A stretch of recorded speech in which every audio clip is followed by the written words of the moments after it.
Stay a while and listen. The idea for Diablo really came from the guys over at Condor, which eventually became Blizzard North. They were a solid team, young like us, very good. Originally, Diablo was going to be a turn-based claymation role-playing game. And we said, well, we think the core of the idea is excellent, but let us show you what we're doing with 3D these days. And so we kind of redirected them from claymation to 3D. Let's try to imagine what Diablo would have looked like if it were done with claymation.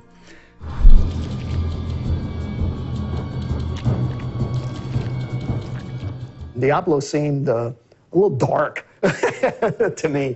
But by that time, I was not going to question the Blizzard. I mean, we'd already had 2 products, each which went #1. That wasn't a coincidence. With Warcraft 2, we offered network play. And what happened was people wanted to be able to play it over the internet, but we hadn't actually provided facilities for that. So with Diablo, we decided that we should be providing that matchmaking functionality. And that was really where the original idea for Battle.net came from. We always talked about one-button access. We wanted to be able to just push one button and be playing with your friends, and to be simple, and to not have to enter IP addresses and all kinds of stuff like that. A really easy way for people to find each other and share the gaming experiences that they wanted to play together. For us, it was a no-brainer because every day after work, and during work, we'd be playing either Samurai Showdown or Street Fighter or Mortal Kombat. And there was just no more satisfying a feeling than whooping your friend versus whooping a computer AI. One of my claims to fame is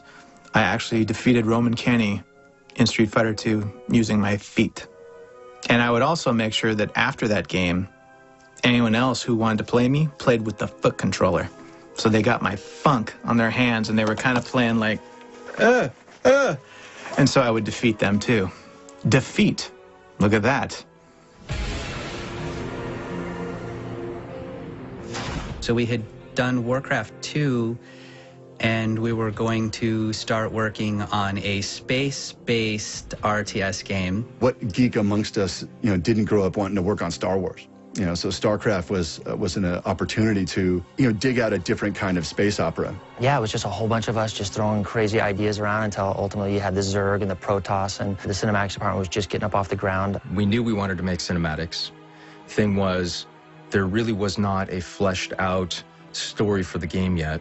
What we decided to do was create some pieces that could be used in a variety of ways. Matt and Dwayne had already started working on the intro and things like that, and doing pieces that they thought was going to really sell the Terrans as rednecks. What you got for me out there, Joey Ray? We hit pay dirt this time for sure. We went through the sort of idea of, hey, why don't we put orcs in space and have it be orcs and humans except set in space? That was actually an idea we thought about. We had just taken the Warcraft 2 engine and created some new art, almost basically skinned Warcraft 2 for a science fiction theme. Brought it to a consumer electronics show and showed it off, and everybody goes, oh yeah, orcs in space. Like, no, it's not orcs in space. It turns out at the time we were very proud of it, but by the time the end of the show rolled around, we were actually, I think, a little bit embarrassed. And really got our asses kicked. We saw what everybody else was doing, and we realized very quickly that we had to change it. About a year into it, we completely scrapped the art and switched to a more advanced sort of isometric perspective, and it really took on a nice, clean, advanced look. I said, all right, give me a couple weeks, a month, something like that. I'll do a whole new engine. Just lock me in a dark room. When I come out of the dark room, I'll have a new engine, and you can use that, make StarCraft. So that's what I did. Every day for a month leading up to December, I said, at midnight to all 50 of us who were still there working 7 days a week, don't worry, we're in the home stretch. Of course, we were nowhere near the home stretch. We thought we were going to ship that game in 1997. Maybe even earlier than that if you think of when we started doing the Orcs in Space version. For the team, the crunch lasted for about 8 months. And he kept telling us we were in the home stretch and we were days away. Well, months were passing, and he kept telling us the same thing, and for some reason we kept buying it. It didn't come out, I think, until April. But honestly, I look back on it rather fondly. I took off maybe 18 hours because that's how long it took for Garrett to be born. Garrett's my son. I have this feeling, that entire team was kind of in the zone. My wife slept on the couch while I laid my son, 3 days old, on a towel on my desk next to my keyboard. Really productive, really effective, doing a lot of great work, knowing we were working on something really important. I'm sitting there, here, have a bottle, just keep on working. And that was, you know, that was family time at Blizzard in the early days. That's how I dealt with family and crunch. It was just a really important project, something we could be proud of.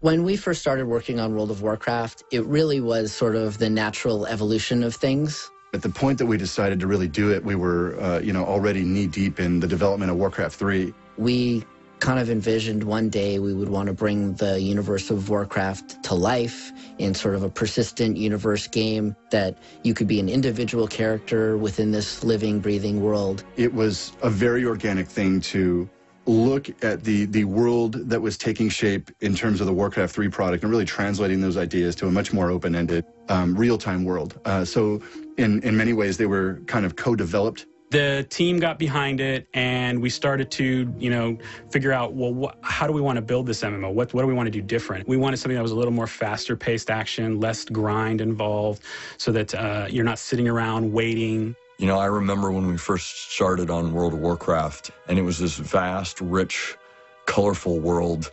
And so to sit down and play it and be really immersed in it and to find it so compelling, it definitely felt like something that was special. The first creature we made was called a furbog.